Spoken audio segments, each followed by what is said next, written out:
Founders Pick Podcast, Picks and Perspective with Chris Johnson. Palpable. Yo, can you hear me? I can hear you. Sweet. I haven't going used on? Zoom in a little while. Not much, man. How are you?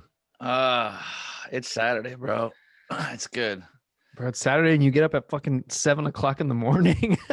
No, dude, I get up at 5 in the morning. 5. Yeah, dude. Jesus, early bird, dude.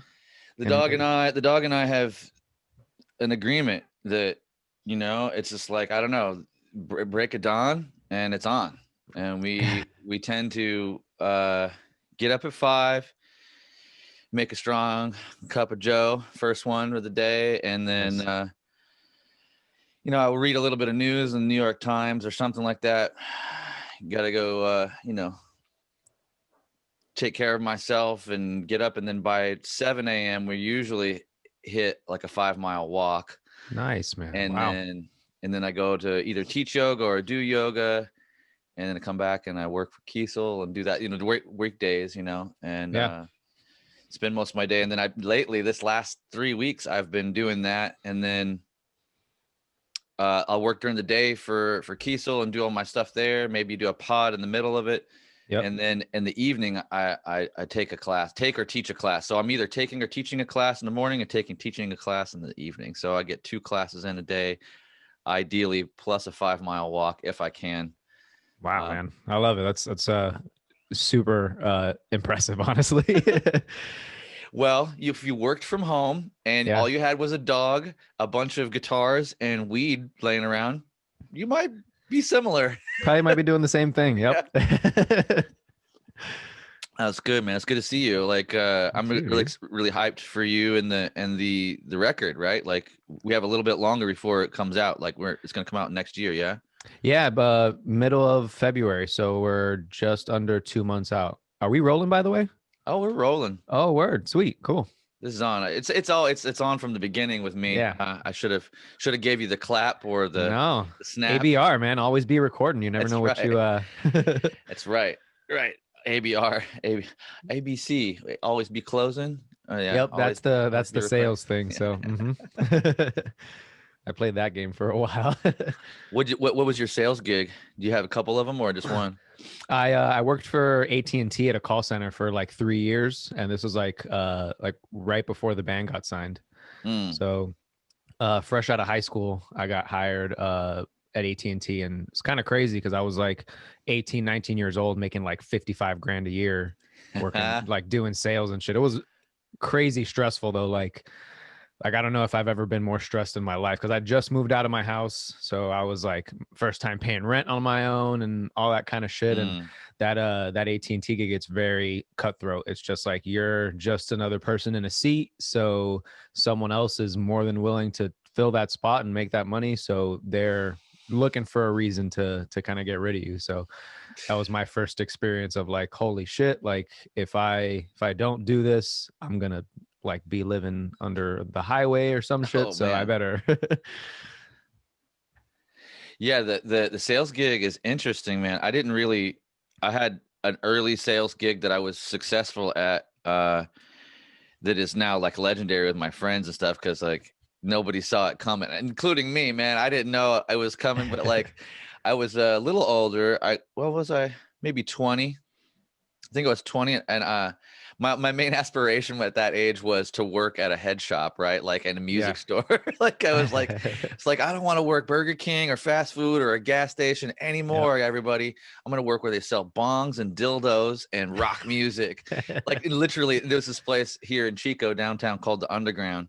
And I still miss it because like, it just was one of those spots that you walked in and you could smell it from like the end of the block. The Nag Champa was burning, nice. Right? Like, so you'd roll in and like, you'd have this incense, hippy dippy, but it was rock and roll. Had the huge, like the huge wall posters of like the Clash and like the Who and Rolling Stone. You had all this stuff.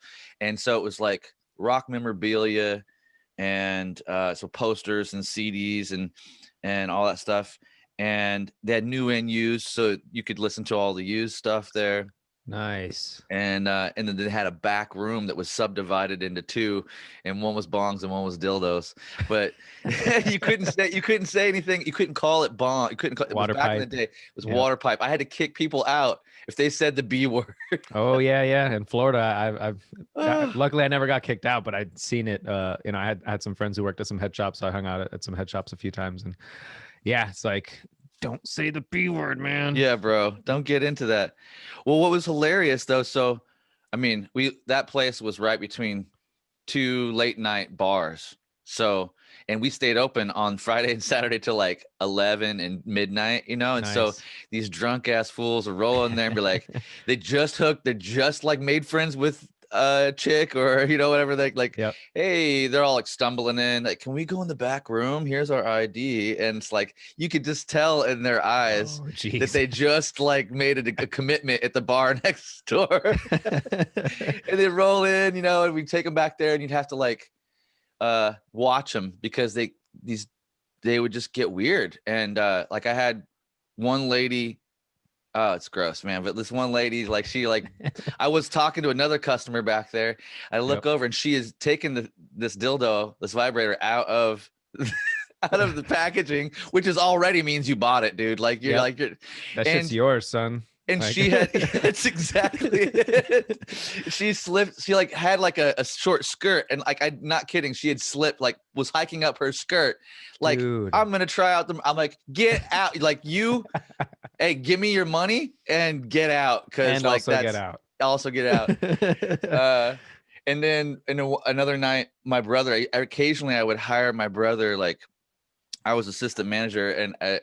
We'd like need help, like inventory or something. And so my little brother come in, and he was helping me close down one night, and it was kind of particularly busy, but we had almost got everybody out, and this drunk couple rolls in, and we have like this like big long line of poster racks on the far side of the thing. And so you don't, if you're on the main pulpit like checkout area, you don't really see or pay attention to, you have to look at the cameras to kind of see what they're up to over there. Right. And my brother was cleaning over there or something, and all I hear is like, whoa, dude, he's going down on her in the poster racks. Oh, no. And this chick had leaned back into the posters and hiked up her leg. And he was this I was like, no, you guys, no, take it outside, not in the underground. Get out. Dude. It was, and they act all surprised, like, what, bro? I'm like, oh my God, get the hell out. You can't do that in a store? Seriously? What kind of establishment is this? Right. So I say all that to say that one night, this guy comes in, it's all nice dressed. He's a black dude, like rolls in, and he's very, very well like spoken, and he's like, so can I see your water pipes? I'm like, yeah, sure, man. Let's go back. And and he's like, hey, I just want to let you know, I don't really know much about this. I'm kind of new to smoking tobacco, and I'm like, yeah, no worries, nice. No worries. And he's like, so I'm gonna need your help. I'm like, yeah. I'm a veteran. No sweat. And so we go back into the room, and he just starts going like, well, tell me what's the difference, because I see a big difference between this and that, and there's prices. And I'm like, okay, so start here and then up to this, and this is why, and this is why, and this is why. And he looks at me and he's like, are you making good money here? And I said, not exactly, man. I get a good discount on water pipes and music, but like I'm the assistant manager, and I think I make $7.25 an hour or something, maybe.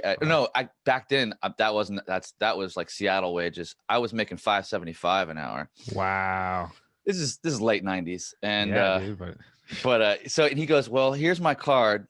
I'll definitely buy whichever one you recommend, even if it's the most expensive one. I've got the money. I'll buy it. I was like, oh, okay. And he's like, but here's my card. If you actually want, you have something and that would actually make you more money. I'm like, I'm curious. He's like, so come over on Monday morning, come to my office, and I'll give you the rundown. Kind of vague, Yeah. I was like, okay, it's probably not something I want to do, but you know, Little casting couch action over here. Oh man, yeah. Like I'll find out. I went out and it was a Kirby salesman, Kirby vacuum cleaners. Okay. So they're like $2,000, you know. And Yeah. I was like, oh, I actually recognize this. I watched my grandmother as a kid buy a couple of these vacuum cleaners, you know, like they'd knock on the door and be like, hey, let us in. I'll shoot out your other vacuum. And, you know, you don't have to buy anything. And then my grandmother was just like, after 2 hours, yeah, sure, I'll buy it, you know, and they trade in their old vacuum. Well, I said, oh, yeah, I'll give it a shot. Why not? And this dude was like the #1 salesperson in the whole country for a while. Like, oh shit, this dude named Brian Jones. Come to find out, which is really interesting. Do you remember the band Fishbone? Yeah. Okay, so Brian Jones is the younger brother of Kendall Jones, the original founding lead guitar players of Fishbone. No shit. And you know, Brian never really learned to play that well, but he was a fan of music. Yeah. And he was just like, he's really heady. He was really like this super good salesman. So he trained me, the #1 dude, and I sold like 28 machines my first month. Damn, dude. Made like $7,000 in a December, you know, Holy like, and shit. won all. It was ridiculous. So I know what you mean, like having this weird sales gig, and then be like, oh, but it's really tough actually, and it's kind of like, you know, it's feast or famine type of thing. If you don't work, you're toast, right? Teaches you to hustle for sure. Like, you know, I think a gig like that, service industry stuff, like, you know, I think everybody should do that at one point in their life. It, you know, Agreed. Really gives you some perspective. It definitely, you know, allows you to respect the people that are doing that, I think, more, and appreciate what they're doing. And yeah, I think it just honestly, like, just makes you a better person. And, you know, you really think you put yourself in a position not to be one of those people when something goes wrong at the restaurant and your foods, and, you know, you fucking start flipping tables and shit. And same thing when you're talking to somebody on the phone, man, because, you know, people will get real slick on the phone because you're on the phone. Right. But, you know, for me, I know what it's like to be fucking berated for 8 hours a day, 40 hours a week. And so, you know, even I'll call the IRS and how you doing today? Oh, you must be having a tough one. You know what? I'm going to try and make this as easy as possible for you. Yeah. Yeah. Oh, yeah. You're right, though. I think there's a certain like rite of passage in a way, like to endure shitty jobs and shitty customers and whatnot.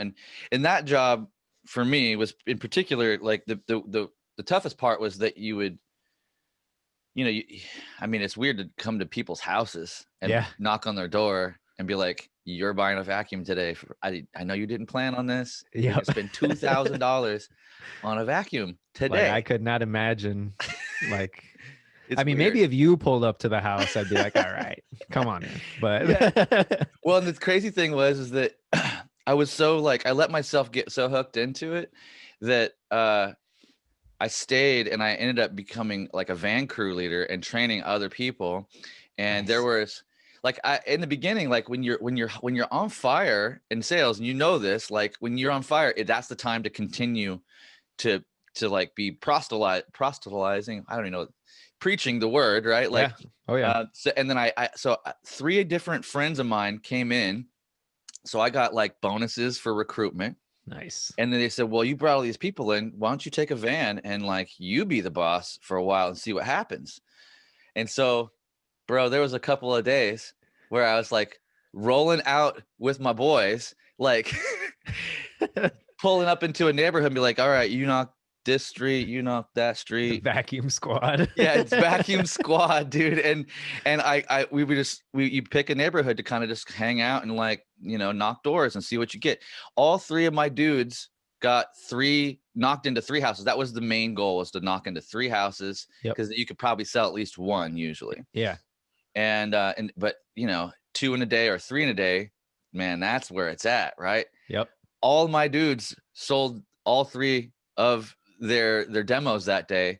Damn. 333, by the way. Bam, bam, wow. Bam, right. Oh, there you go. Yep. I was just on the phone, you know. Back in the day, it was a beeper, man. I had a pager. To be honest, I had one too. I had a pager that they would like, and it was certain codes, you know, like, oh, get over here, you know, I need you to close the sale. We're closed or whatever. And I basically kicked it in the van and just dropped them off, picked them up, did a little like talking at the end. And it was over $3,000 that I made just by driving the van that day. And they all made a few grand each, that day. So it was like, you get all hyped up into that thing. And then you're like, well, working's hard. I don't want to work for a while. And you got enough money to not work for a while. Right. Telling you have to work for. So that the highs are super high. And then the lows, as you wind down through your cash. Yep. And you anticipate having to go back out and knock doors to make your money again. Yeah. Oh, brutal. It was really tough. And then like I tried to stay in sales for a little bit, but regardless, like I realized like this is not the thing that I want to do. I'm thankful for it though, because it did teach me a lot of things. Yeah. You develop a lot of skills, even like subconsciously. Just being able to talk to people, and there's pros and cons to it for sure, because if you end up like having this salesman mentality and you approach your life that way, then it's kind of not super healthy, because I know a lot of folks that are like, every conversation somebody's getting sold. If you're not the one selling, you're getting sold. And it's like, yeah, sort of, but also like I don't want to have that like shark mentality. I want to see the good in people and be able to have like genuine interactions. And then, just I didn't, when I started hearing shit like that, I was like, I don't know if this is what I want to do.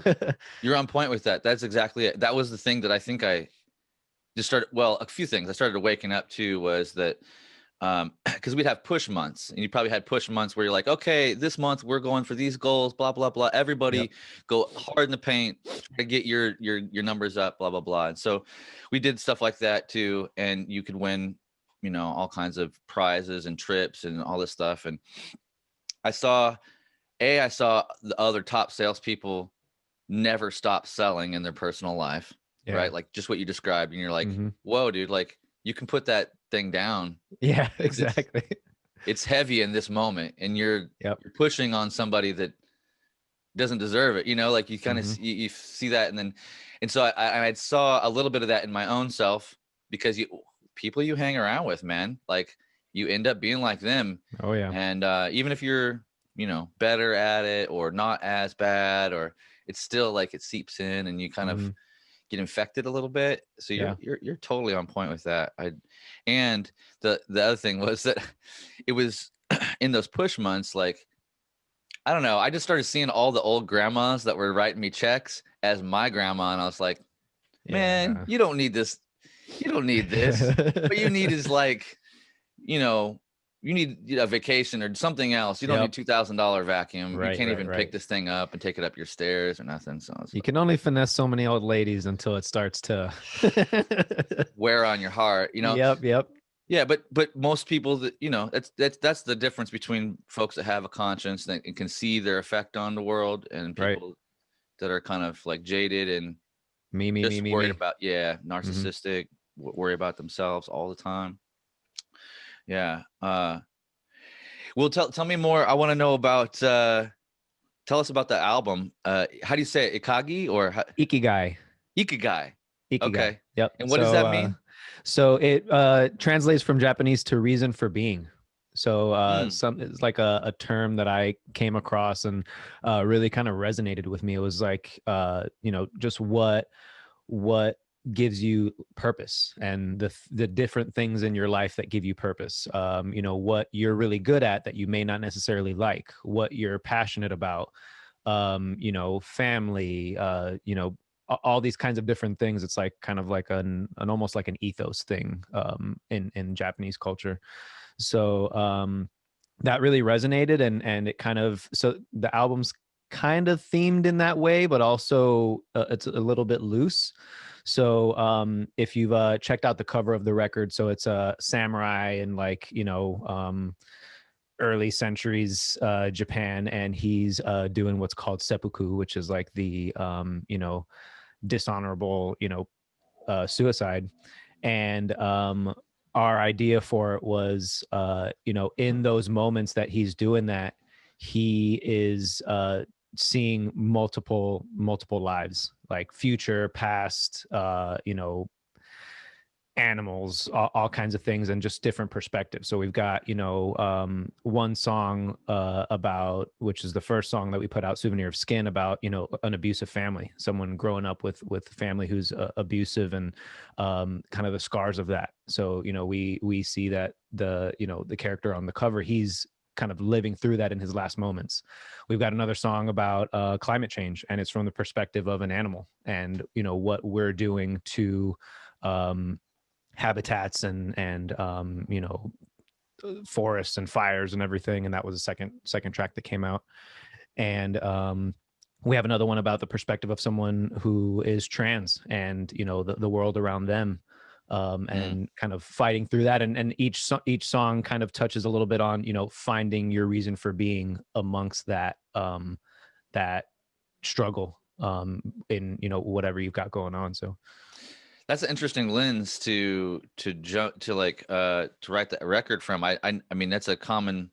I mean, it's common to take different perspectives, right? Like, and I think that that's always an interesting way to write. And then to because I was curious about that, what that album cover ultimately meant to you, but you just kind of explained it to me that in the moment of making this choice of, because is there a story kind of necessarily around that particular person, in the sense that a little bit, yeah. And he says dishonorable suicide. It's what it ends up being, like, the seppuku is like, you've dishonored in some way, you lost in battle, or you've dishonored in some way, and so you end up doing so there's a little kind of loose storyline with him, where he's walking through some trees, and it's kind of just like a post battle, and he's kind of lost, and decides to go that route. And then the end, like the very last song, is him coming to, like, again, last moments after living through all of these different perspectives, and finding his reason to continue, but it's too late. He's already made the cut, right? So it's like multiple parallel alternate universe lives being lived in the moment of taking one's own life. Right, exactly. And then finding clarity in that, and then it being you've already made your decision and it's too late. So Interesting. touches on points of suicide as well, and how it affects you and others. And yeah, I mean, I this is the first record that I had a little bit more to do with the lyrics. And I collaborated with Travis, our vocalist, on a lot of the stuff. And, I got to kind of write a big chunk of a few of the songs, and I'm really happy with how everything came out. And, it's, excuse me, it's a little different for us in general. Like, our first record was, 2012, and we were just like space and science, and which is cool, obviously, in like the tech death world. And then the second record was a little bit more kind of I'd say, like, grounded, a little more relatable-ish, but we still kind of were in that realm. And then when we were talking about this one, I was like, I want to write a record that people can relate to. I want to write a tech death record, or whatever, a death metal record, but like the lyrics are relatable, and it's drawing emotion, there's feeling, there's empathy, despair. Like, I want to, like, draw all of these emotions, so we're not just talking about like the galaxy and, like, all that stuff, which again, I'm not knocking it, it's super cool, but I kind of wanted to take this approach to a death metal record, which I feel like not a lot of bands have done, which is make it super relatable and super real and visceral, and not super abstract, I guess. That's great. I anytime I like combining the opposing themes, or seemingly distant themes, or like where it is a common thing. Like, you look at bands like the one that comes to my mind is the Faceless, right? Like, I remember when Planetary Duality and like and a lot of the bands, even that that Keen was inspired by, have all kind of taken the cosmic thing, and I'm really drawn into it too. The theme is great. And it can still be, it'll still be done till the end of time, I'm sure of it, because it's a cool recurring thing. It is. And it's such, just pondering vast expanse, is part of the the stoner like guitar guy thing, in Oh, a yeah. way. But you're taking it in a different direction is really cool. And that's, I mean, the artwork and everything and the storyline really feels like it's something unique, Yeah. Thank you, man. Yeah. And the way that you've taken your time to release it too, I like it too.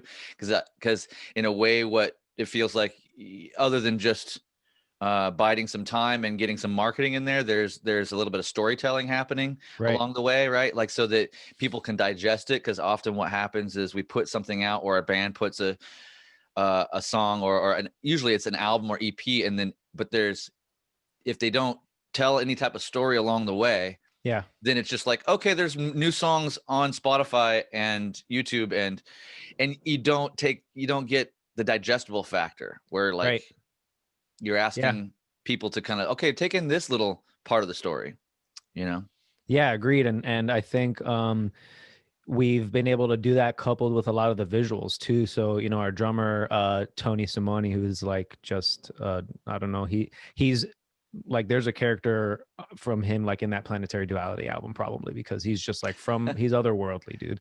So he, he did all the production on our album. So he, did the tracking, he did the mixing, he did the mastering. And he did all of the music videos for us, which are all kind of animated videos, which is something we had talked about doing before, but kind of a little bit of a perfect storm with COVID, because we three of us are here in Massachusetts. Other two guys are on opposite coasts. So guitar player Matt's in Florida, Travis is in California. So, we were just like, hey, it's not feasible to get together to do music videos. And, maybe we just don't do the traditional kind of thing. And, we do what some bands have done it for sure. I feel like not a whole lot of bands do it, just because also it's kind of a pricier option when you're doing music videos too. But like, take it to like sort of like the Tool-ish kind of area, and just really put out some like uncomfortable, like really, again, raw animated videos. And he did all of that too. And I would hate to like be in that guy's nightmares is really oh my god, yeah, they're so vivid. Like, I'm really impressed by, it's like, I'm not one to play video games, so like but I know a lot of homies do, and I've watched people play some modern video games through the years. I mean, last video game system I owned was the original Xbox, and I only had it for a few months before my house was broken into and was stolen. So I was just like, I was already not much of a gamer. It's fine, but to see what he's able to do with what's going on, like it's so clean, it's so crisp too, and with seeming with a feeling of some organic texture in there. I don't even know how that animation even works, dude. It's so intense. It's same thing with me. I don't know if you've seen that video on Facebook, but it's like a guy, he's like standing next to a bunch of monitors, or like it looks like some like lab or something, and he's just spitting like jargon. It's just like, and when you turn this knob, and the linear digest of, like, he's just saying words that like doesn't make sense. That's what it's like when he's telling me what he's doing. I just like, I got to check out. I'm like, dude, I love you. I have no idea what you're talking about, but I appreciate it. I don't want to know how the sausage is made, friend. Yeah, exactly. No, I get it. I do know what you're talking about. That keeps getting recycled. You use it for different aspects, right? Yeah, exactly. Anytime something is like over our head, we just go like pull up that little thing, and then it's perfect. How to explain what it's like to actually deep dive into your fractal. Here we go. Right, exactly. Yeah. But yeah, we got one more music video coming out with the third single from the record next month, so middle of next month, and that'll be the last one that we put out before the record comes out. And I'm super excited. It's got Jonathan Carpenter on it, who is the ex vocalist of The Contortionist. Okay. And it's the first. I don't think this is a spoiler, because I've kind of mentioned it before already. So it's the first track that we've got with clean vocals on it. Oh. So, yeah, and it's going to be. I'm super excited. Because it's something I've been wanting to do for a long time and wasn't sure exactly how to approach it. and a guy like him who's got he's got an awesome voice, and it's very ethereal and kind of airy and almost like has like some cynic vibes to it. And I'm way stoked for people to hear, and then also, you know, ready for some fun backlash. Yeah. Hey, side note, you mentioned cynic. Yeah. Man, Oh, man. I'm gonna bow my head for the Seans right now, man. and be like, dude, without that band, I just don't know like where Tech Death or anybody would even be that's in like a lot of our circles, you know, like yep.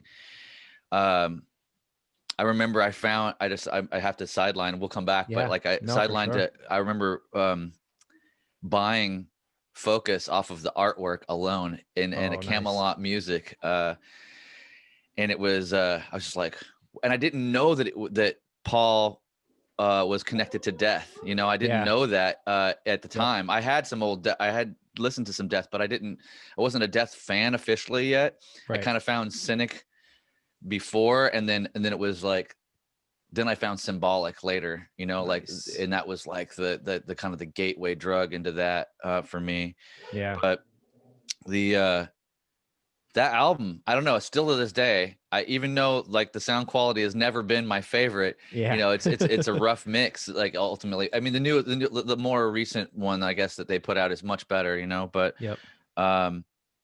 it's just like, talk about like breaking ground and doing it a different way. Holy crap. I mean, man. I never heard, I mean, I don't, before Paul did this robotic voice thing, like, I can't think of another thing. I don't know that anybody had kind of like breached that area of creativity yet. And I don't think so either, man. And I was like, and I still am like obsessed with it. Like, it's so fucking cool. So good. It's so good. It's so good. So, you know, I love his voice, man. Even like the robotic stuff, even like the kind of less, you know, affected stuff that he does. I just love his voice, and he's such a huge influence, man. Like, you know, I listened to that Focus record. I was like probably 16, 17. I was in high school, and like had a buddy kind of showing me some different things. And I kind of grew up like a little prog head, like, you know, Dream Theater and like, you know, all these bands. And, you know, I didn't get into bands with like, you know, the screaming vocals and like, you know, until a little bit later. And Cynic was like one of the first bands that, like, where it clicked for me. And I was like, you know, wow, this is so good. And, you know, I remember just being 16 and 17 and trying to learn songs off of that record. And, you know, How Could I, and Textures and stuff. And I Am But a Wave too. I know. Oh God, so good. So yeah, and then just like watching videos, like downloading like videos on LimeWire or Kazaa or some shit, and like giving my computer aids to watch like one video of them that I'll never forget. And like I feel like I watch it like still once a month. They're playing like at Berkeley or something, and it's like the lighting is really terrible and like the sound's not great, but it's just that was one of the first times that I heard a band as technical as they are, and then seeing it live, like even on a video. I was still young, not really going to many shows, but seeing them pull it off, I was like, wow, this is possible. It's not just like, they're not just, I don't know, it's not just like out in the air, you know? Yeah. Wow. And so I had that similar like mystical, because like, you know, you find this is the thing about finding music in the old days. Let me just say, having everything at your fingertips, whatever that means to you. And it could be circumstantial. Still, like, people I know out there aren't as connected as we are. Not everybody's connected. And so there are still pockets of people finding music kind of in more quote unquote organic ways. Right.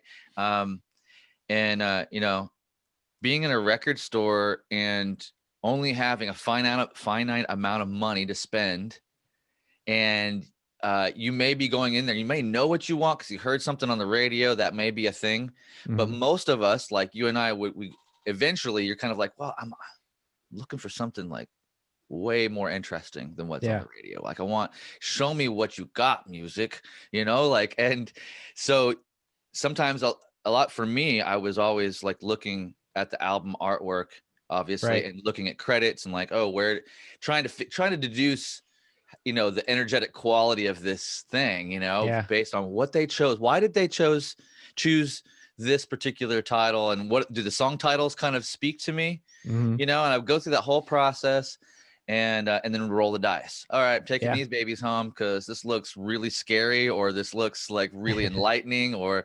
whatever the thing was. And like, I just remember, being so pleasantly surprised in that phase, I guess, and then so music seemed more mysterious back then too, and Yeah. and maybe Tool being one of the most mysterious, right? Because there was like Yeah. less things to know about them, like they just Yep. didn't have a presence in the way other bands would even, Yep. Which is like a marketing thing in itself, right? And it's crazy how the industry is completely flipped now with like you said, everything at your fingertips, where it's like if you're not 100% accessible and people don't know what you do on a day-to-day basis, and like then you kind of fall off. There's like you almost lose if you're like that mystic kind of band now, because you're like, why are these guys so quiet? What are they doing? Are they not doing anything? Oh, they probably don't give a shit about their fans.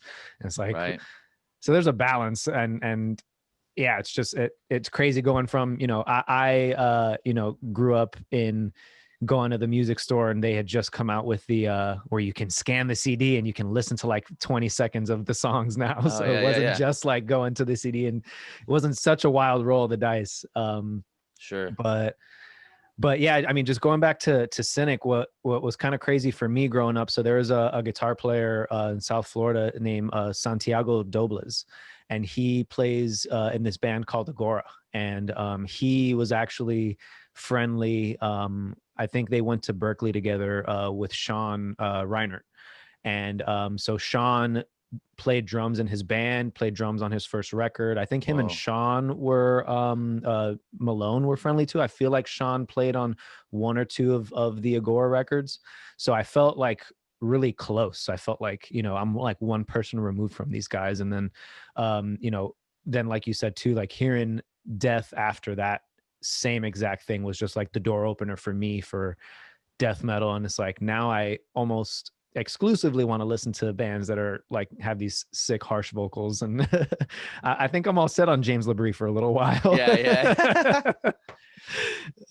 Oh man, yeah, dude. When it wasn't long after finding Cynic that a neighbor guy that proclaimed to like be a vocalist, wanted to be I think he was jamming with some people, and we never connected or anything around jamming, but like he brought over Death Symbolic, and he was like, you don't know Death? And I'm like, well, I mean, I've heard of him. Maybe I was confused because I didn't know Yeah. the band Death, or if it was like the genre Death. And I was like, Right. there's like different things that were Yep. competing. And that's later in the catalog. I mean, that's almost at the end of the catalog, right? You have Yep. one more album really other than Control Denied. Mhm. And so finding Death then, and then kind of going backwards and hearing, individual thought patterns and Human and all, Sound of and Perseverance. but then I was there when Sound of Perseverance dropped, right? Nice. Like, so I was like, oh shit. By that time I was tuned in. I'm like, there's a new Death album. Fuck Sick. yeah. And so I remember, and I don't understand how or why that album gets any like hate at all, because I Me think neither. it's as good as Symbolic. I mean, Easy. it's just like, I understand emotionally maybe Symbolic holds a different thing for people, and I'm not even tripping, because it's perfect album. It's fucking perfect album. It's one of the better records that has ever existed ever. Like, I can't connect with those lyrics enough. Every time I put on Symbolic, I'm like, I am transported. That is a different world. You're in Chuck's like landscape, and and it is incredible. And so, but the fact that he carried that on, and then found a way to also, I mean, speaking of like, I'm good on James LaBrie for a while. Like, Control Denied is still sick. Like I put that on. I'm like, because I can I can get into the vocals after a while. Like and it's still Chuck lyrics. It feels like to me. So yeah, I don't know. I just big appreciation for that. My heart goes out to Paul Masvidal, because he's a good friend, and that's what's interesting about all this later is like, all these years like growing up and then getting to make that statement, be like, oh, like I feel bad for Paul, like not just like distantly, but like Yeah. the world has, you know, the internet and everything has brought us together, and the few of us that have like either signed and toured in bands like yourself and made some real progress with your craft, and then, you know, myself being able to land a gig in the industry that's alongside a lot of my peers and people that I'm like looking up to, and I'm just like, whoa, dude, like, and then, you know, a decade goes by and like it's like, whoa, I had contact with both those Seans, Yeah. and got to see them live a couple times, and I genuinely like am connected to the empathy that I feel towards Paul, and you know, losing two of his all-time best buddies. You know, it's like I can't even imagine. Tough. Yeah, my heart goes out to them too, and you know, the fans, everybody. It's been a year, man. It's been quite a year. Yeah, I'm curious for you and the band. I mean, obviously you've been working on and releasing a record in the strangest year that we've known yet. Yep. Like that's obviously a challenge, but like you're also becoming a dad, dude. Yeah, man. What's up with that? Like you're like, okay, 2020, like you're not quite heavy enough for me. I'm gonna go ahead and yeah, right. I'm gonna go ahead and add this too. No, we'd been planning and you know that this year was gonna be the year anyway. So so yeah, kind of just worked out as we'd hoped, honestly, and I'm excited, man. I'm excited. Yeah, I mean, so the record comes out in February and Baby comes out in March. So it's it's a like a tandem release. Right, exactly. And I say comes out like if it's an album. Jesus. I love all the double entendre there. It's perfect. Yeah, I'm super excited, man. I was a hard sell for a few years. Sure. But you know, now I feel like is the time. I feel like, you know, it's certainly the next step. And, you know, and my wife is through all of this, through me kind of pursuing my dreams, has been absolutely amazing. So, you know, we got together right when the band got signed, and I was still working at AT&T, and the band got signed. And of course I was 21 and was like, fuck it, bitches, I'm out. And I fucking quit. And probably not the best move, but you're like, when you see me next, my name will be in lights, motherfucker. Right. And then going on tour. And then the second tour, like the van broke down, and, you know, I was fucking upstate New York, and I'm cold and hungry, and no, it's of course experiences I wouldn't change for the world. But, you know, I'll just say that to say that she held it down. She you know, worked a full-time job, took care of our dogs while I was out, you know, it was just a trooper, just, you know, with me gone for a month, home for a month, gone for a month, home for a month. And, you know, you're 22, 23, you know, you're, you know, our relationship is still pretty young. We're, you know, together for a couple of years. And she was like, no, I got you. Like, whatever you got to do, however I can support you, like, let's make this happen. And never once questioned, never gave me shit about it. She's like down to sit on the couch while I play the same thing for like 3 hours to try and like get it right. That's love, man. Like I tell her all the time, like I'll stop a practice session like that, I get in the zone, and I'll look over and I'll be like, oh shit, you just been listening to me drill this one thing for like 3 hours. I'm sick of hearing it. So you're probably hearing the shit in your sleep, and you're still not complaining. So, you know, so much appreciation for her, and of course for, you know, all of the partners behind folks who do what we do, because it takes a special person to really be able to you know, be with somebody like us who is so very much like, maybe not afraid, but just when you kind of get into the rhythm of this kind of lifestyle, complacency is a scary thing. It's like a weird thing, right? Like you get home and you don't want to be in one place for a long time. And, you know, you're so used to seeing different people in a different place, and you're constantly on the move. And,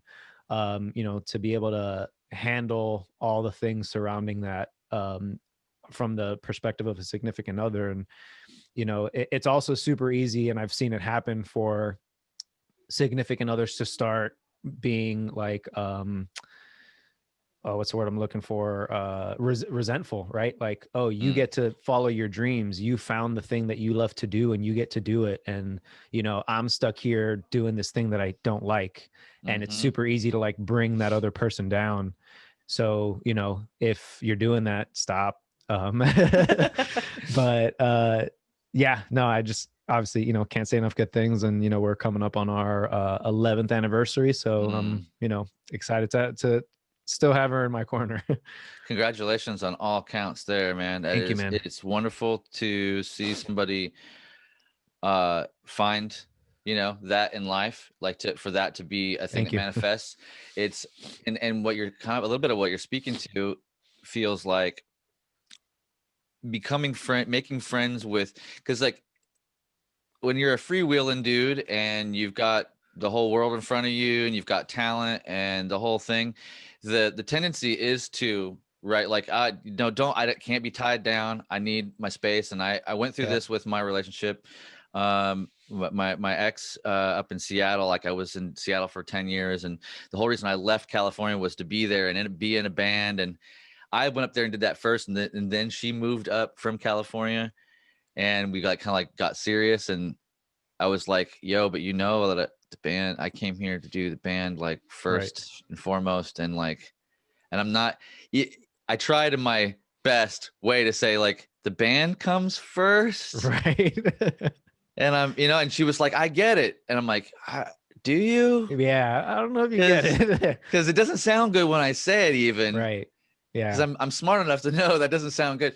But she supported it for a long time, and I got into that situation, right? Like it eventually, sadly, did become a thing where I continued to always follow the next step of like, oh, you know what? No, I'm not gonna get another corporate job. I'm gonna stay and work at the CD store, give guitar lessons, sell and grow weed, and then work at the guitar shop in my spare time, and then have band practice at my house and not pay band rent. Like I was like putting it all together. I'm like, no, I just, you know, and that through that kind of repeated determination. Yeah. Granted, she definitely lended a lot of support, but ultimately built up a lot of resentment because she didn't make any of those.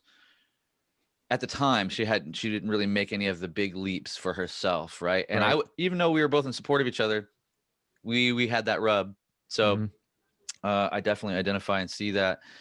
But I see when it does line up, though, it's cool because there's an element of accepting what's really present, right? Like accepting, like she's like, hey, this is who you are. I see you, and if I'm going to be with you, obviously, you're going to need support. And in reverse, I'm sure you have your own commitments to her. You're like, hey, like I know that I spend a lot of time out doing my thing, so when I'm here and baby comes or whatever before that, like I have you on all these ways, right? Too. So absolutely, she feels secure, and that's good.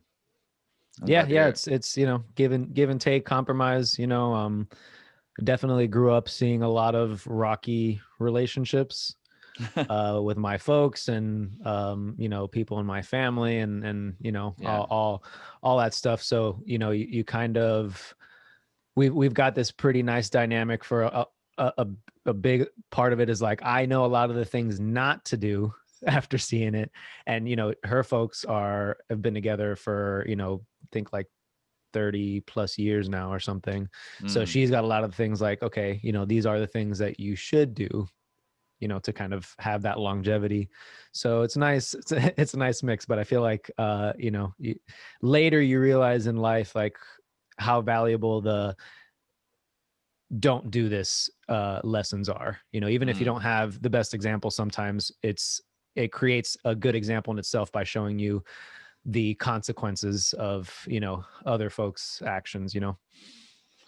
Yeah, interesting that you put the emphasis on the don't do this part. I think that somehow, I mean, I just relate it to meditation and the kind of the moving towards reduction. It's a reductionist approach, right? In a lot of ways in life, so much it's kind of like it's reversed. We don't, on the surface, if you look at things only on the surface, you'll see, oh well, you see most people adding to their schedule, adding to their life in the physical way. Like, how much can I acquire, Yeah. is it a house? Is it a thing? Is it even experience? Trying to acquire experience and not, and feeding the black hole, or so to speak. Yep. And then the more I've studied, the more I've come to realize that so many of the best, in my opinion, best teachers have said, no, it's not the adding to the day, right? It's the reduction. It's like, what can you take out? Interesting. And because as you take things out, you create more space. Yeah. And more space gives the opportunity for reflection, and even if it's not comfortable, and oftentimes that's why we do fill up the space, is we're not comfortable with the space or the time on our hands. Yeah. And I can certainly relate to that. Sure. And so like in a relationship, tight relationship, long-term relationship, oftentimes what can we not do? Yeah. Because we're muddying the water essentially, and at the and at the, I don't know if you guys meditate or have any, thing around that, but like my ex and I, we definitely did. And when we finally sorted that out for a while, it was like one of the nicest places to be, because we were creating this space, and the silence ended up like curing, in a weird way, like curing a lot of like antagonistic behaviors. Yeah. So nice. Yeah. Anyway. It's a great way to look at it. It's partially a stony thought. It's only it's only 8:50 here in the morning. I know it's a little later for you. I was going to ask you about what your weed is like now, because you're still working in the weed business out there, right? Oh yeah. Still managing the dispensary, and super grateful for that too, with everything going on. I mean, we're considered essential out here, so we haven't really been affected by any of the shutdowns or anything with COVID, and still been able to get medicinal marijuana patients their product, which makes me feel good. And people can still get their medicine during the tough times. And then also, we opened up for recreational use a few months ago, so in September, and kind of the same deal. Like on the flip side, even though I'd say a good amount of the people shopping recreationally are patients and potentially don't know it, they're they're trying to find relief from ailments, and maybe they don't even realize it. But even for folks just trying to get stoned, I mean, like, I'd rather you be doing that than getting absolutely hammered every day, and potentially becoming an alcoholic during a quarantine. So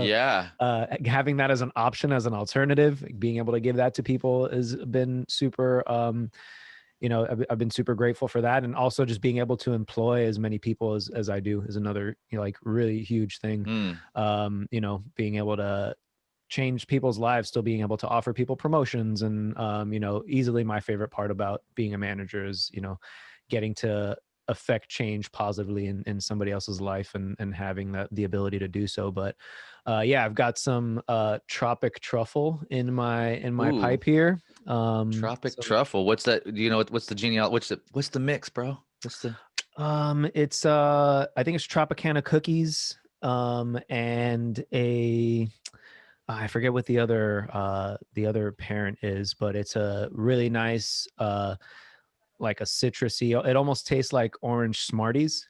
Like really, really tasty, citrus kind of taste to it. Indica leaning hybrid, which is my bag. I'm very much on the indica side. Okay. Since I kind of took a back seat touring wise, when I got, kind of got started when the band took the hiatus, and I got like my kind of management career going. Kind of just, we were talking about before, like the whole complacency thing. I started to develop like this anxiety that I'd never felt before, like just from being at 100% for 5 years straight, and just like constantly moving. And then like, the band took a hiatus, and like we, were technically, we'll say, like broken up for a couple of years. Like I was just sitting in one place now, and kind of like you were saying, just having the space in my brain, and all these things, and family stuff. And I think everything just hit me at once, and I didn't realize it, which was more so. So I wasn't really realizing that I was probably as anxious and stressed as I was, until I started feeling like physical symptoms. I started just randomly being uneasy, like randomly just kind of getting, where like almost like my vision would go for a second, like, where you kind of like, when you get like lightheaded, like if you stand up too quickly, just like in certain situations, just like I'd suddenly start getting like lightheaded and stuff. And then started smoking sativas, or before I would smoke anything, I just put it in front of me. I'll throw a gram of it in a blunt and I will face it like easy, no problem. And then I started smoking some of these sativas and I started getting a little too racy, a little too like jittery and stuff. And I was like, this isn't vibing with my anxiety. Until, after I kind of realized what that was. Cause at first I was like, yo, there's something wrong with me physically. Like I've never felt this way before. I don't know if it's cause I'm, getting almost 30 and this is what happens to your body or whatever it is. And then I, took a little bit of therapy, started really focusing on like, the physical aspect of it, working out again and kind of getting a little more serious with exercising and, how that can really have a positive effect on your mental health. And, then getting even more so into like, what I'm smoking and, how much I'm smoking and, should I be cutting back? Cause I was like relatively, I'd say smoking pretty heavy. So, I cut back some on that, which again, please smoke as much as you want and as much as works for you. But yeah, I was just in a space where I was smoking like 3 or 4 blunts a day. That's by heavy. Myself, Yeah, that's heavy. Yeah. And was just like, I should probably tasty, delicious, but I was like, maybe heavy. I should cut back a little bit. And I feel, a year ago, feel much better than I did before. So now. So yeah, I think it's a lot of things culminated where, I was in a spot where I was like, fuck, I don't know if the band thing is gonna happen again. I'm trying to get like my solo stuff together just to kind of keep creative and keep my, quote unquote music career going. So I put out a solo song last year. And it was also like, I took on a lot of the band stuff, because I was like, and still am very much like the guy moving the pieces in the band, so to speak. So I also felt responsible for, 4 other guys who had put so much time and energy and money and sacrifices and their dream didn't pan out. And I felt, I took on a lot of that. Felt responsible for some of that. Yeah, exactly. So now, we're definitely, in it to win it. And we're very much like, in it, but it's not so much like all of everyone's eggs are in one basket, which is, I think, what it was before. Before it was like, if this doesn't happen, what are we going to do? Right. Which is, so that place, I mean, it's such an interesting thing. I mean, like for people that have been in a band and have done the band thing and have tried to keep 3, 4, 5, potentially more people on the same path. Yeah. It's a strange thing. And then most of those people all have like a significant other or are always a girlfriend coming and going, this and that. Yep. And so the competing factors, like it's its own microcosmic world that is really can be very difficult to navigate, especially if there's an oil and water mixture there somewhere. Right. But oftentimes those things produce some interesting creative results, like in because necessary tensions are needed, right? But being able to manage the expectations around stuff, and early days of a band, like I remember just being like, yeah, dude, we just got to get signed. We just got to get signed. Exactly. Like, I mean, we're totally going to get signed. And then it's like, and then we've arrived and then we just got to make albums. And then you get down the road and you book your first tour and you're like, fuck, there's like at least half these bands that we've toured with that are way better than us and they're not signed. Right. Holy shit. Maybe it's tougher than I thought, oh man. It's the moving goalpost, man. It's certainly a goalpost that's constantly moving, which is, I enjoy that. I'm that kind of guy where like I'm chasing a goal as much as I possibly can. And I'm setting new ones for myself and chasing that one. And, that's just how I've been, it's that hustle mentality, which, again, for better, for worse, but, yeah, I mean, it's exactly that. It's like, you think that this one thing is going to be the cure all, fix all. This is what's going to make your career. And it ends up just pushing the goalpost even further. And it ends up like, oh, So now I got to work twice as hard, because before I was a big fish in a small pond. Now I'm a very small fish in a very big pond, and everyone in the pond looks like they know each other and I don't know them. That's a pretty good description of like what it's like to go from local band scene to the internet. Yep.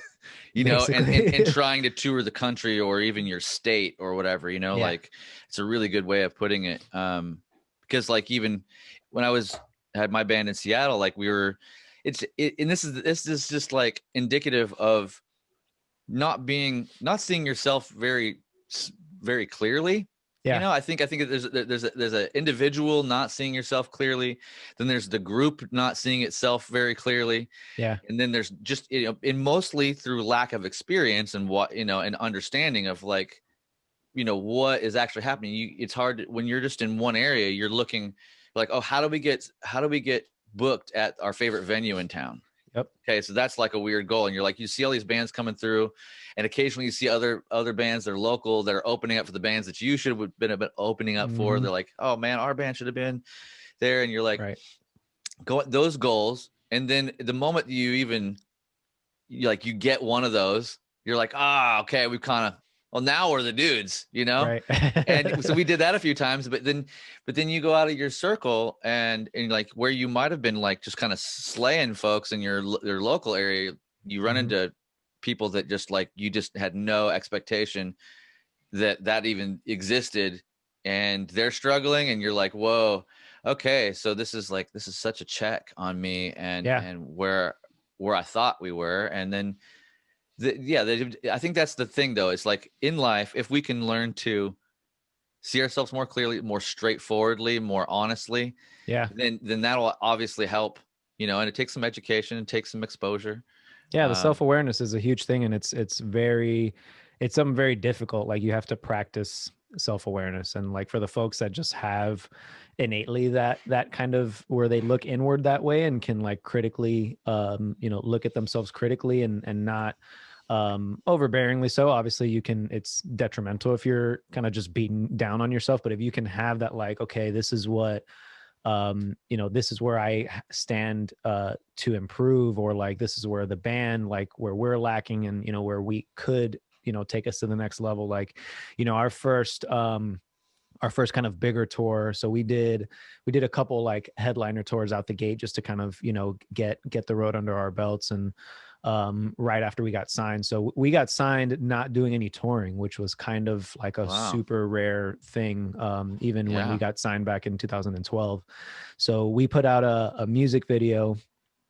We put out an EP, self-released an EP, put out a music video like 2 months after. And then like within a few weeks of that music video coming out, like Metal Blade had emailed me and was like, hey, what are you guys doing? Are you guys tour ready? Like, what's up? And I was just mind blown. Like first record label that reached out to us, like so cool.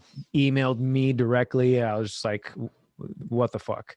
Yeah. So, you know, we didn't have a van. They're like, oh, are you guys ready to tour? You have a van? I was like, yep, absolutely. We'll sort that out. I'm ready tomorrow. I'll be right back. Yeah. Right. I went out. Go sell my soul. Seriously.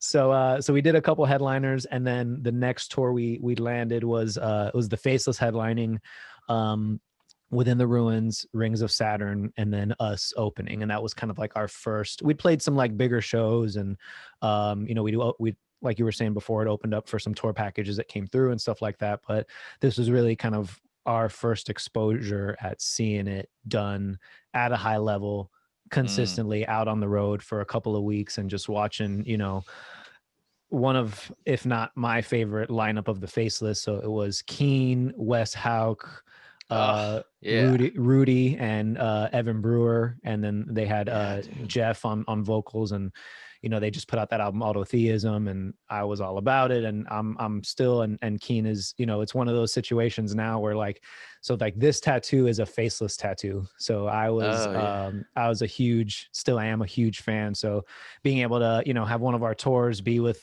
you know, a guy like Keen that I look up to, and, you know, have subsequently now been able to, you know, call him a buddy of mine.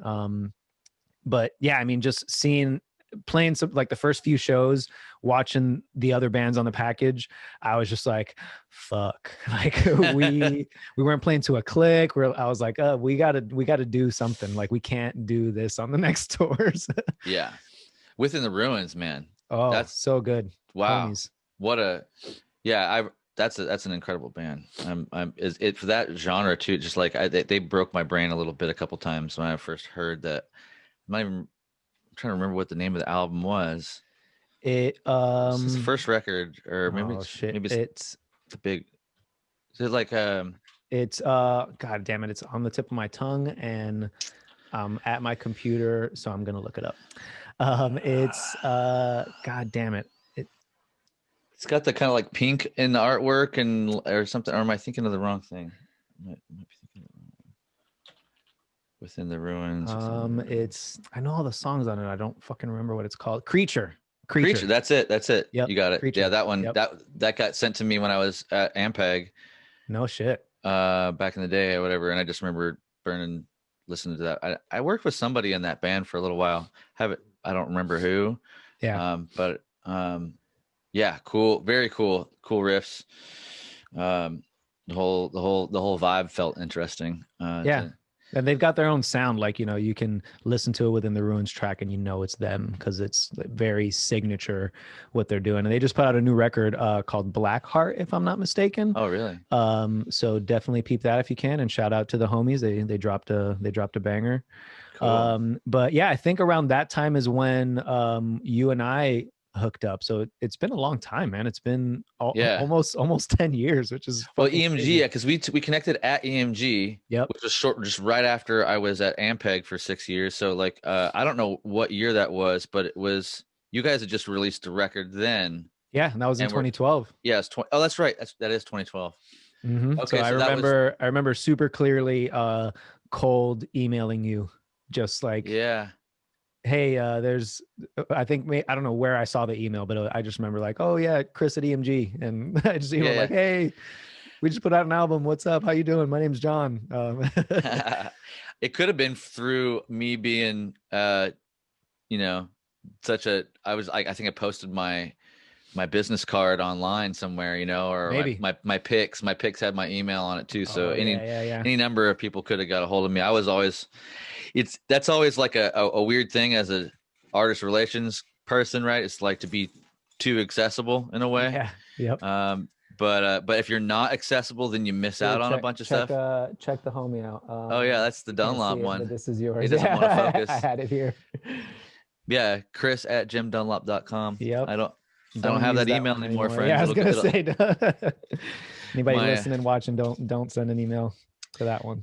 Yeah, but well, that's awesome. I was gonna tell you what I'm working with over here, herb wise too. I have right now I got 3 strains. I got ice cream cake, which has been pretty good. I forget the lineage on that, but I'm really bad. Wedding cake probably, and I think wedding cake and gelato maybe. Probably. Yeah, there's been so many gelato crosses, man. Yep, like that's a super popular strain right now. My world is, and the next one I was going to tell you about is Jet Fuel Gelato, which is like OG and gelato together, which is a really kind of a cool indica. And then my grower has been doing this Sunset Sherbet that is really like, it's gassy, and I'm a fan of all different kinds of flavors, but kind of anytime it's kind of OG or like high gas content, like I'm like something about that I end up smoking it too much because I'm like, oh, it's really good.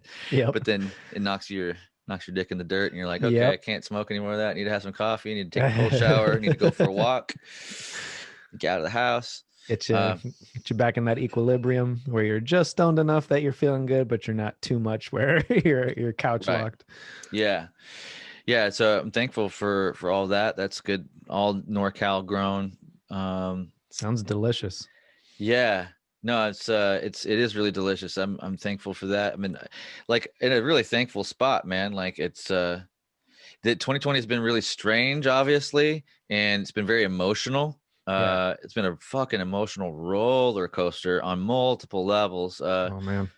personal relationships coming and going, like people just that you didn't think you were going to be at odds with, like in the family or close friends that kind of defect. And then like, it's like, do I have to, I guess I have to fucking block this person. Like I really wasn't planning on blocking you, but like you're inconsolable and there's no conversation to be had. And you know, some of what I'm talking about and some of that, and wow, you know, so, you know, peace to those people, you know, to the, and I hope that everybody finds what they're looking for, but it ain't going to probably be in my circle. Cause you know, I don't got time for that.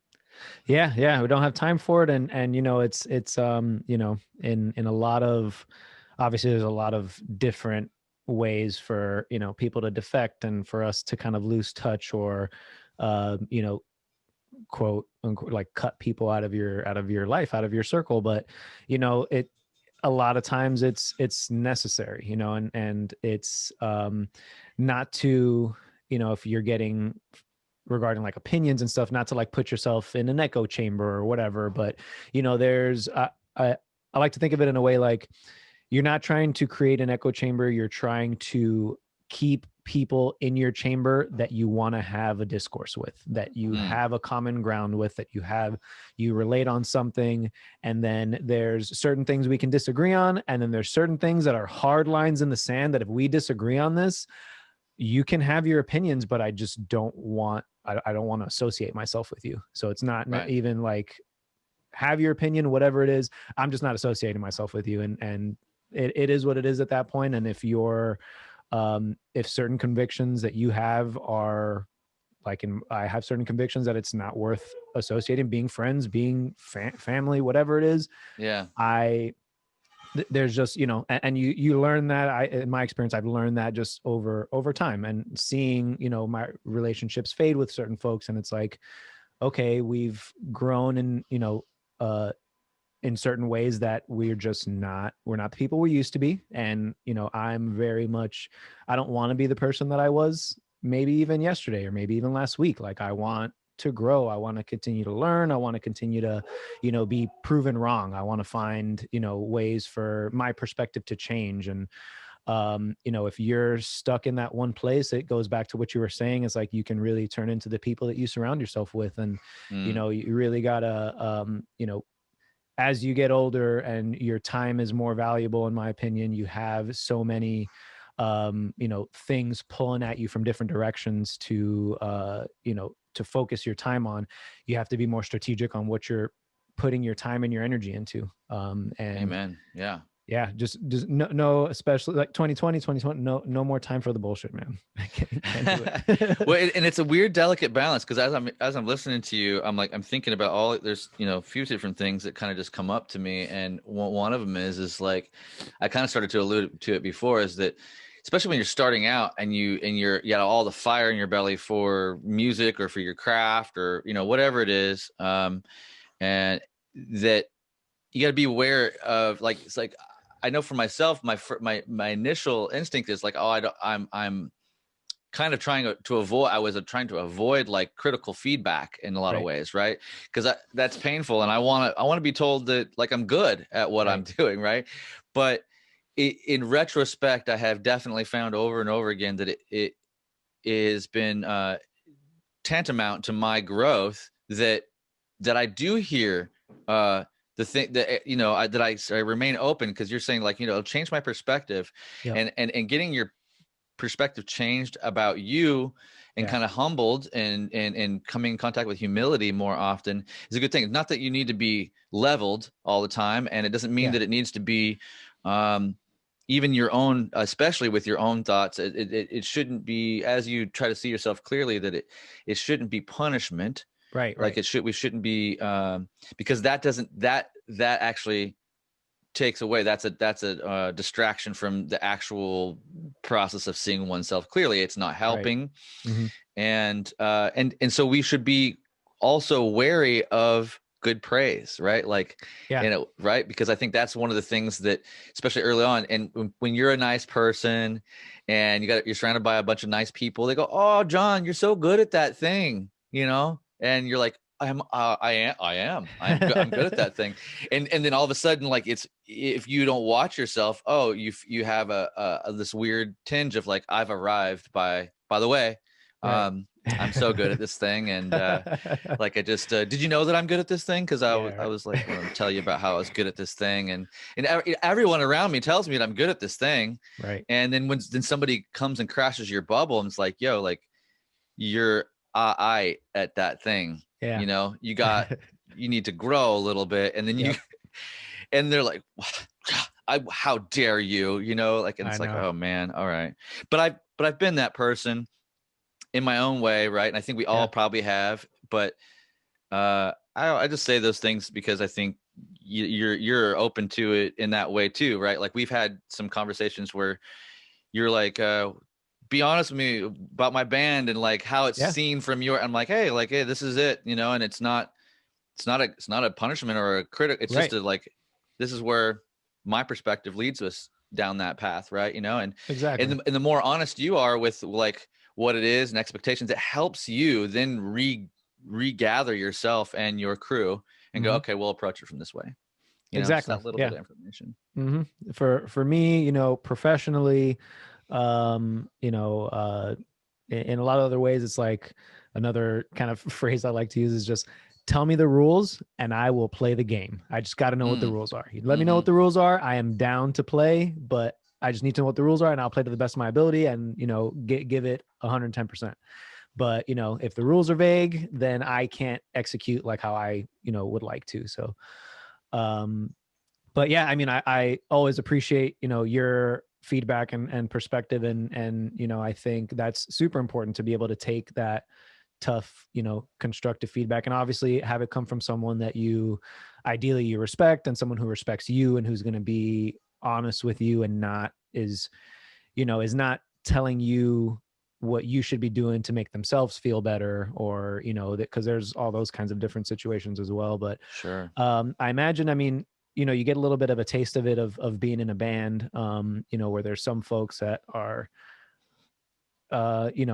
when you get to certain levels, and, obviously we're not really at a super high level or anything, but, you kind of start to see the quote snakes in the grass, so to speak, like people who want something from you. So I imagine from your perspective, you're fucking like, your grass is probably like this fucking high because you got to maintain so well.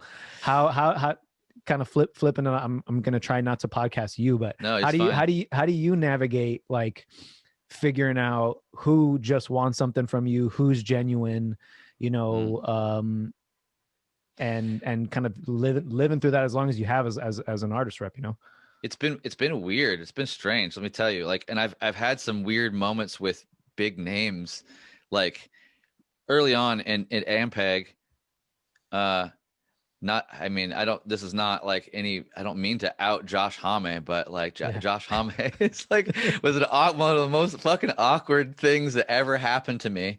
Cause he's a badass, like, Queens of Stone Age and all his stuff, he was coming through with them Crooked Vultures and with John Paul Jones and Dave Grohl, dude. Like, it's like, and I was like, oh, well, I should probably be in contact with, I was in contact with so many other like big names at the time. And I've been given an art, on the artist relations phone at Ampeg essentially. And I took over I had all the contacts in it, and Josh's number was in there. And I was like, hey, I see that you're in town tonight. Like, are you interested in, and I know that you're a fan of Ampeg, like you play guitar through bass amps sometimes and stuff like that. I'm like, should I bring you like a little mini SVT or something to, just to start the conversation? And he's like, yeah, bring it down. I'll play through it. So he was pretty to the point. And then I got down there and I watched Soundcheck, which was incredible. Just like I was like on the side of the stage with John Paul Jones. And oh man, I'm just like, well, whatever happens tonight, this was worth it, and I ended up being able to give John Paul Jones one of the little bass amps as well. But then, dude, this is weird, awkward moment where Josh is like, hey, come with me. And I'm like, all right. And so we go up into like his dressing room or something, which is like at the Paramount Theater in Seattle. It's like the 3 floors up, whatever. And and it's just me and him. I don't know this guy. I'm like not even a big fan at the time. Like I knew of him, but I wasn't, I didn't know all the things. And and he's just like, yo, so those bass amps, those are cool, man. I'm gonna need 8 of them. And I'm like, well, I don't have the budget, He's like, oh, well, I've done a lot for Ampeg. And I'm like, I believe you.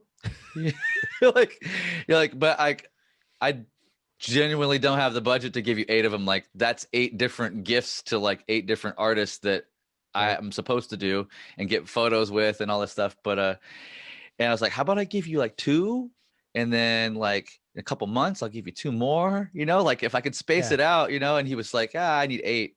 And I'm like, I'm sorry, but it was I always say that as one of the early awkward moments, and it wasn't just with somebody that was trying to come up, like there's been, he had no, and in a lot of ways, all things being fair budgetarily, if Ampeg wasn't in such a weird spot at that moment, and I was a little more seasoned, I was still very new, and I couldn't. It was hard for me to judge the weight of it. I mean, the guy's here playing with John Paul Jones and Dave Grohl, and he plays in a big band that I wasn't necessarily a big fan of. So I appreciated them, but I didn't. And it's not something I was putting on all the time, right? So it was hard for me to gauge, and so I kind of like was like, sorry, I'm sorry, but had I had the budget and I had a little more seasoning underneath me, I probably would have been like, look, I'll send you 6.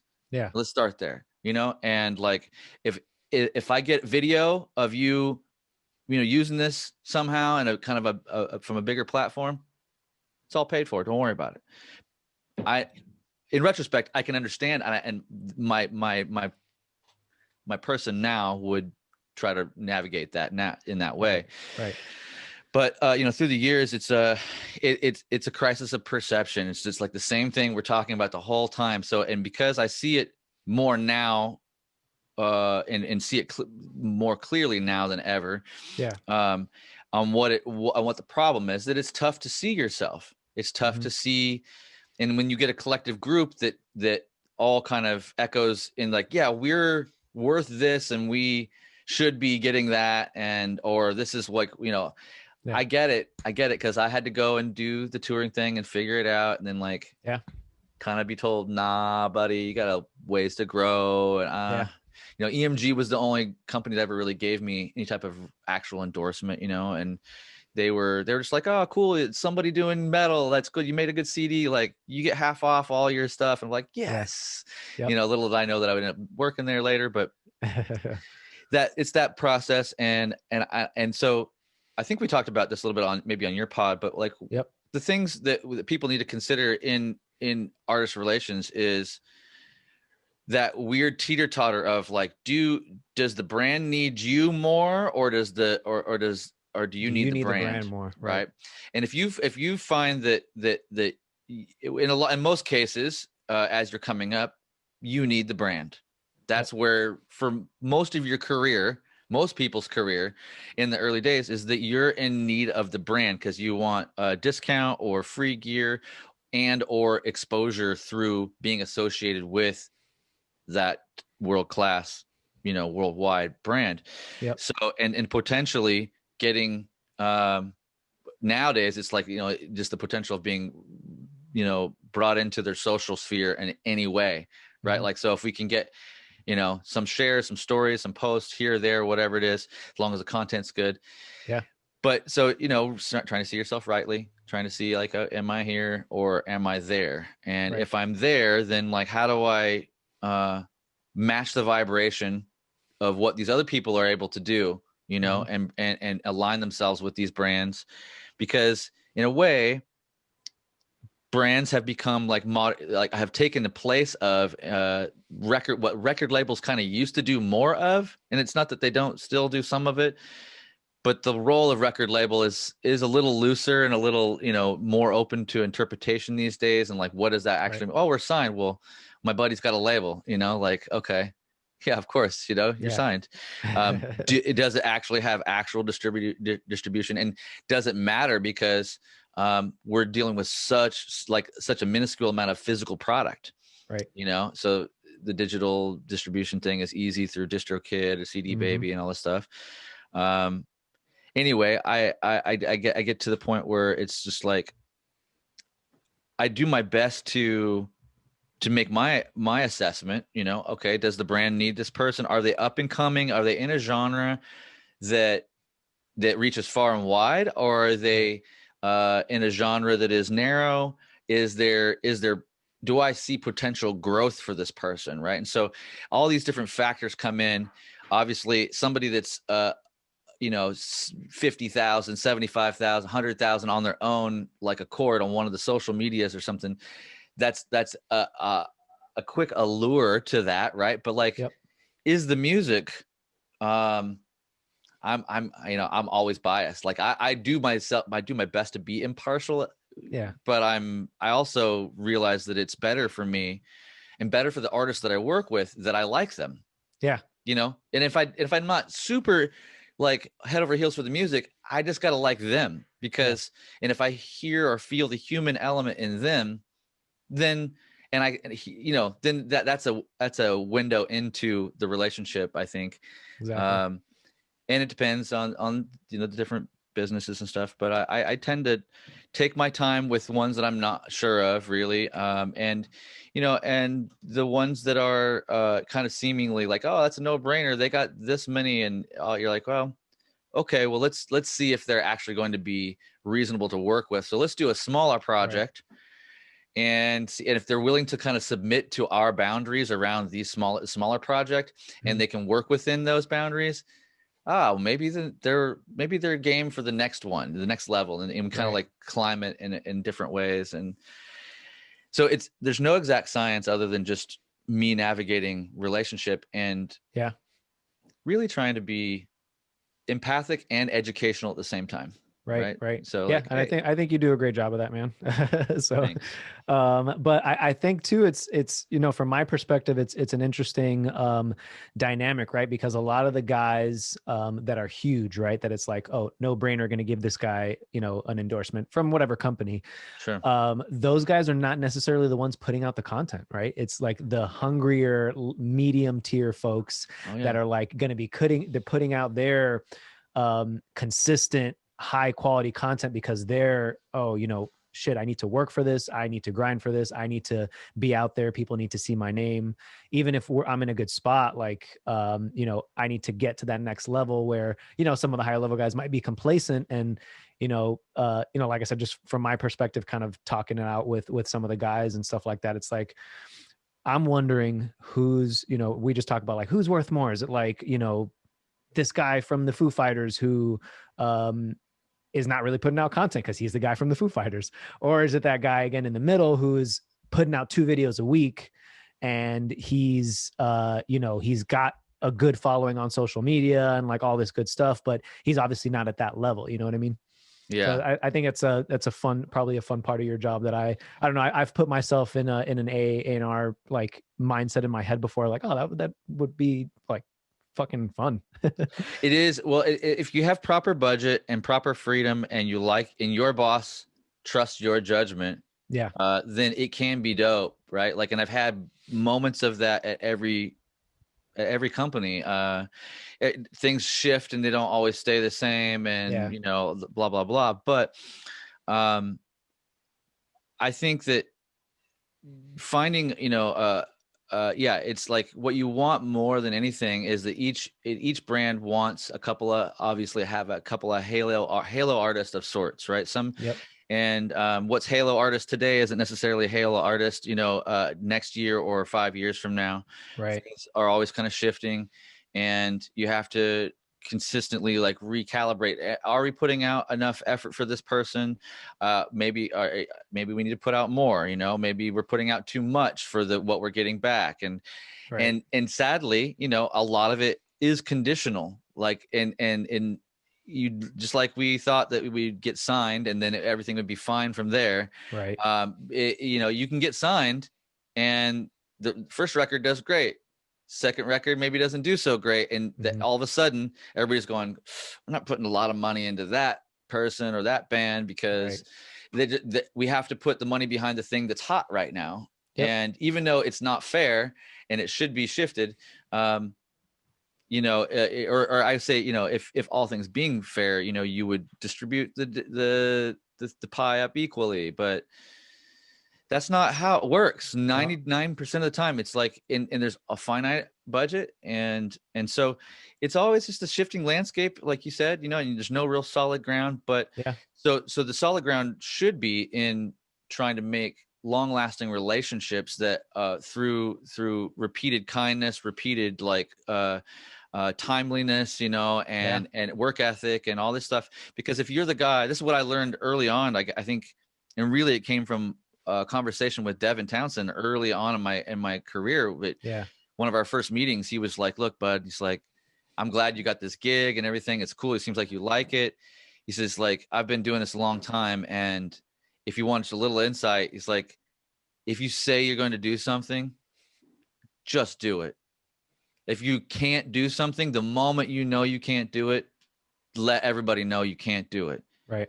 And like, from that, like, you're bound to be successful, basically, because like he's like, because like half the people in your positions that had come in contact with through the years were just full of promise and empty follow through, and Unreliable, and just not reading their own situation correctly. Mm-hmm. So they couldn't actually, and there's a part there when you're dealing with fame, with somebody that you do look up to, you don't want to tell them no.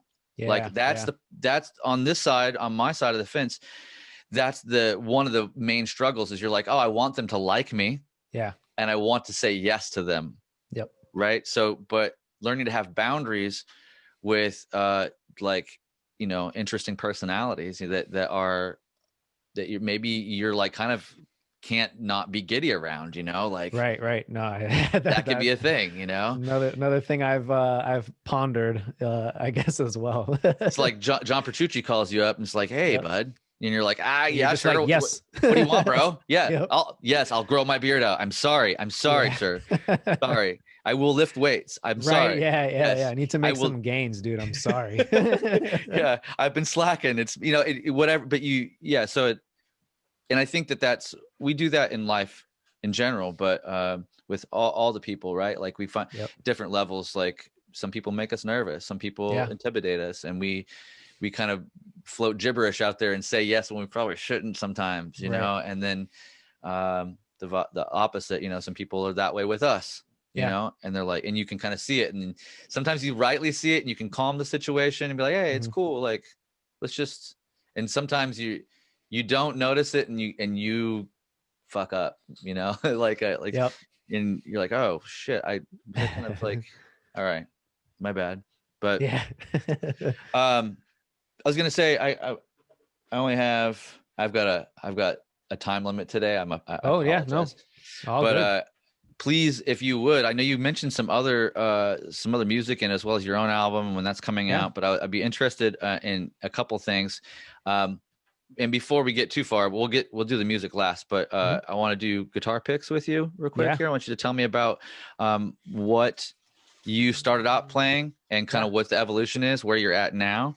And then if you want to segue into what have you been listening to outside of like your record and whatnot, or any other new releases that are like we should be paying attention to? Totally.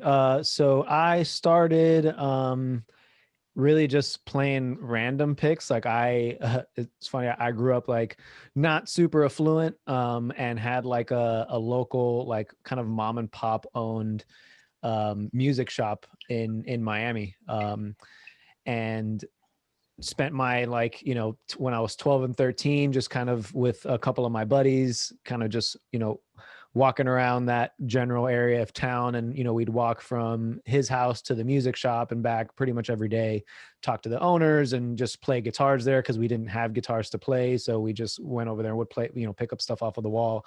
And he always had just like a giant kind of display full of picks, and was just every day like, "Here, try this.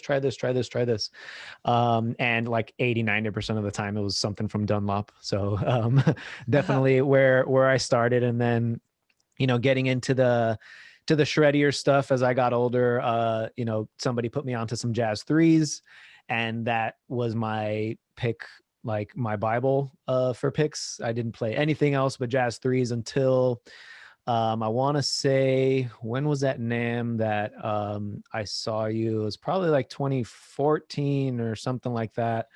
I went to NAM. You were working the Dunlop booth, and you handed me some like of the Tosin picks. It was like when the flows had just come out.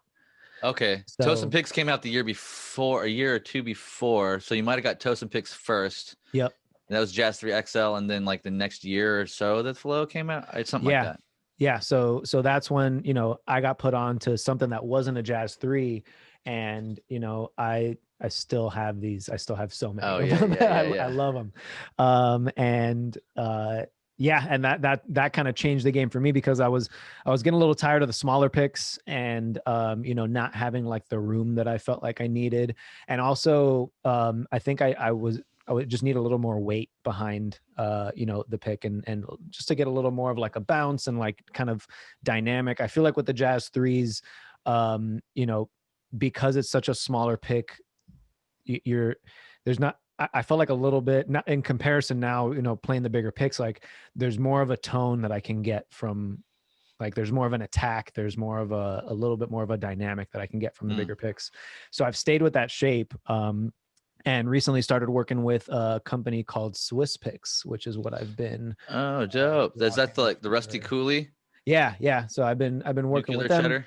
Yep. So I got the nuclear one, and they sent me a couple other cool stuff that I've been rocking. Like been working with some of these, like they kind of like this pointier. It's like the sharp style, yeah. Yep, okay. Exactly. So got a few different things that I'm trying for them, and Pete over at the company is super cool, and I did have to just, for anyone who's going to be trying out these Swiss picks, I was playing like 1.5s, 1 millimeters before.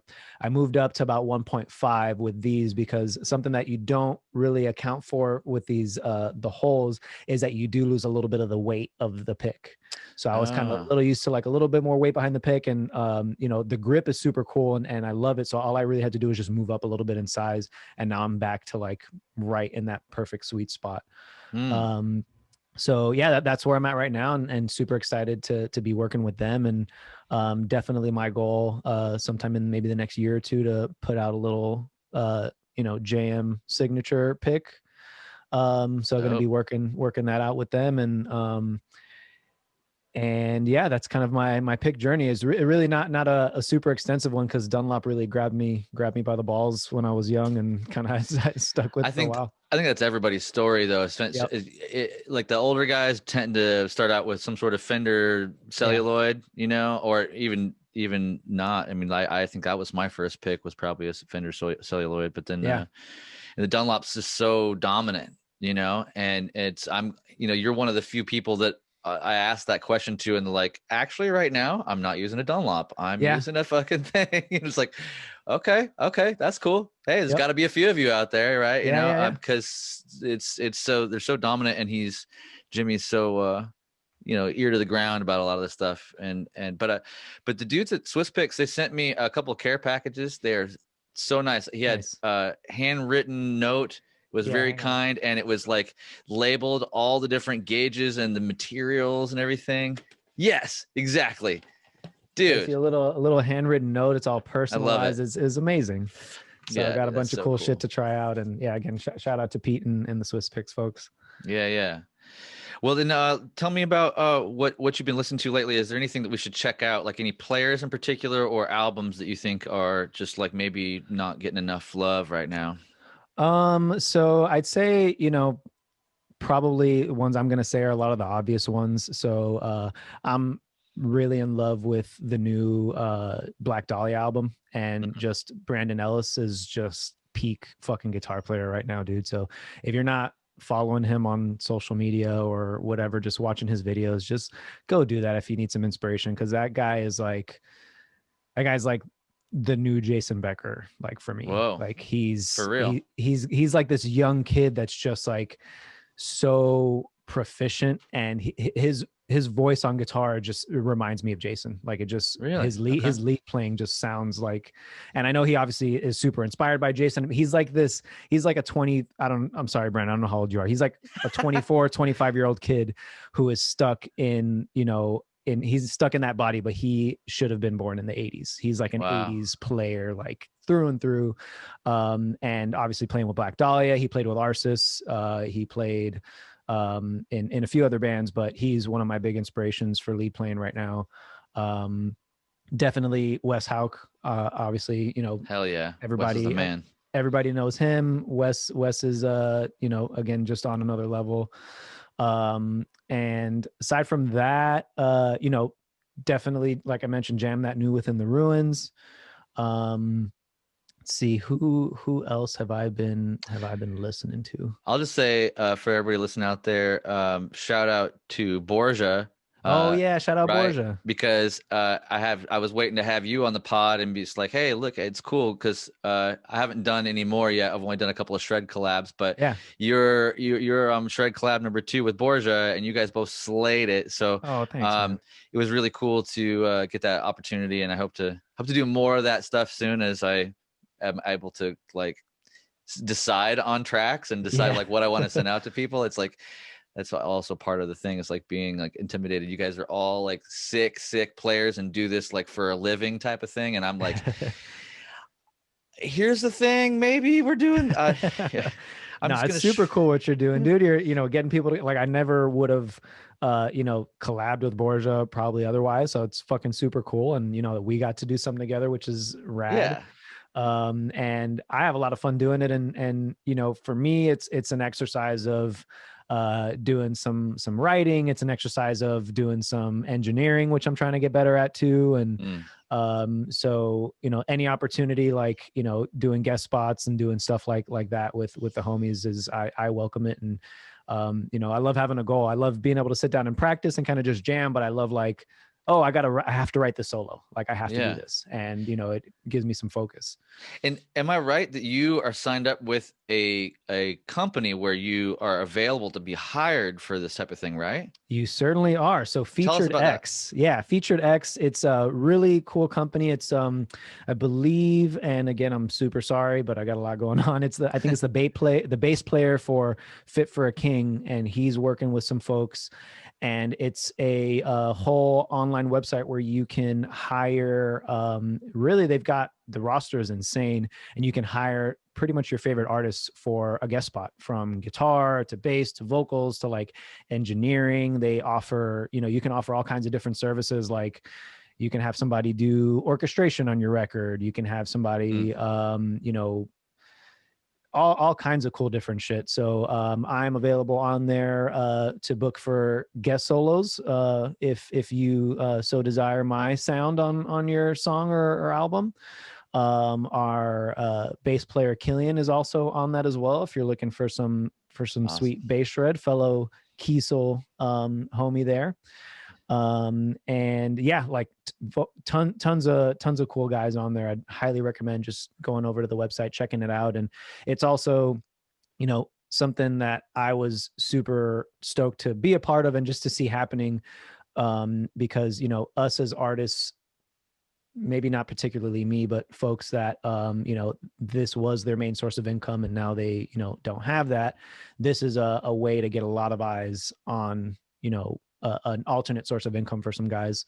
Right. And just a way to, help folks in the music industry kind of get through this. So, if you're paying for like a cameo, instead of paying for a cameo, just have them on your fucking song. Yeah. No, that's great, man. I love it. Do you have that Abiotic splatter guitar sitting there? I certainly do, right next to me, always. Yeah, let's see that. And forever. Oh man, I love how it's actually taken on its own little life of its own, dude. Like everybody's so surprised by the splatter combo on that guitar. It's so crazy. Like I didn't think it was going to get the reaction it did, but every time I post this, it's like, I hate splatter, but I love this. But it's I love that. It's really that. So I appreciate you, working on this with me and, really being able to bring the idea to life. And, like I said, I keep it right next to me in the workstation every day, and just walking by and just every time I walk by, I like stop and I gotta like do a double take. I'm like, ooh, yeah. There's like that feeling is the best feeling, man. Yeah. And I'm like in a weird state with that because I have so many of them. Like I walk in this room and my blue sparkle is like my number one. Like I just don't, I like other guitars a lot, but that guitar is ridiculous. It's so ridiculous to me. But the new HD and all, and I have a Crescent over here, and each one of them I'm starting to tune in. So like, I've got like a classic 10 radius on this one. I've got a 14 radius on the Crescent. I've got a 12 to 16 compound radius on the HD. Just like getting familiar with that. And then there's 20, like I think yours is probably a 14 or a 20. Yep. I don't know. Multi-scales are all 20, I guess. So getting used to all that, and kind of knowing how to guide another player into, probably want this if that's your thing type of thing, have the reference points. But I'm sorry, I have to cut it off, man. I've got to run out the door, but like, it's so good to see you and to finally get to chop it up on my pod. Thanks for having me on your pod. Oh, absolutely. Thanks for having me, man. I was, definitely excited to come on and talk. And I've been, watching and following the Players Pick podcast for a while. So, stoked to join the illustrious alumni. Yeah, dude, number 66. Oh, sick. Okay. Yeah. So thanks for being a part of this, dude. And we'll do it again before too long, I'm sure of it. Hell yeah. I'll talk to you soon, John. Have a great day, brother. All right. Thanks, man. You too. Peace. All right. Peace.